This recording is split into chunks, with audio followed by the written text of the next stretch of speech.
another mini vlog. So 3 p.m. na nga ako nasundo ni Daddy Roy kasi ang drop off niya kanina ay Marikina pa. So while waiting naman sa kanya, nakapagligpit na nga ako ng mga chart ng pasyente namin. So saglit nga lang ay nakakuha na naman si Habi ng booking. So eto nga mga oil na nasa lata, medyo mabigat din siya, pero malapit lang din naman ang drop off niyan. So dun sa drop off, nag-aantay na lang din kami ng booking para in case lang madali lang naming ma-pick up.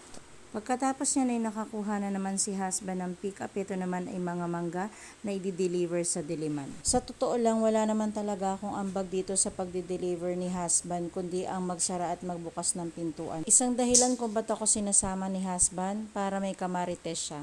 So, ito na nga yung last pick up natin. Mga flowers naman ito na kinuha namin sa isang flower shop. Tapos, ang drop off niyan ay sa isang condo. So, gabi na at uuwi na tayo. Let's call it a night. Good night, everyone. Thanks for watching. See you on my next vlog. Bye-bye.